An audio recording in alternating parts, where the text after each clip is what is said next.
Number 1, நீ தான் மறக்கப்படுவதில்லை. Number 2, நீ யாரு? நீ என் தாசன், நான் தெரிந்து கொள்ளப்பட்டவன்.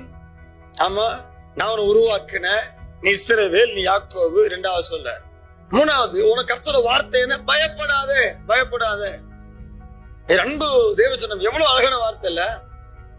பயப்படாதுன்னு சொல்றாரு, நீ யாருன்னு சொல்றாரு, உனக்கு நான் யாருன்னு சொல்றாரு, நான் என்ன செய்வேன்னு சொல்றாரு, நான் மறப்பது இல்லைன்னு சொல்றாரு.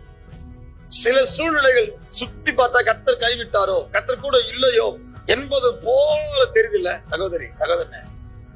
கர்த்தர் எப்படி கைவிடுவா? கர்த்தர் எப்படி மறப்பா? கர்த்தர் எப்பொழுது விட்டு விலகுவா? கர்த்தருக்கு காண்பித்த அன்புள்ள பிரயாசத்தை மறந்து விடுகிறதற்கு தேவன் அநீதியுள்ளவர் அல்லவே சகோதரி சகோதரனே. கர்த்தரை அன்புள்ள பேச காமிச்சல மறந்து விடுவாரோ? நோ, அநீதியுள்ள தேவன் அல்ல, நீதியுள்ள நியாயாதிபதி. மறக்கல, நினைத்திருக்கிறார். நினைத்திருக்க கர்த்தர் ஏற்ற காலத்துல ஏற்ற மகிமை விளங்க பண்ணுவா. தன வருஷப்பட்ட பிரயாசத்தை பலனை பார்க்கல, இனிவர ஆட்கள்ல எல்லா பட்ட பிரயாசத்தை பலன் நீ பார்க்க போற. அவன் குடும்பத்துல பார்க்க போற, அவன் தொழில பார்க்க போற, அவன் ஊழியத்துல பார்க்க போற.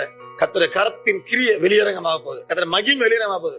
பயங்கரமான காரியம் கர்த்தர் உனக்காண்ட செய்ய போறார், உன்னை கூட நான் செய்ய போறார். உன் சின்ன கண்கள் பெரிய காரியங்களை பார்க்க போகுது.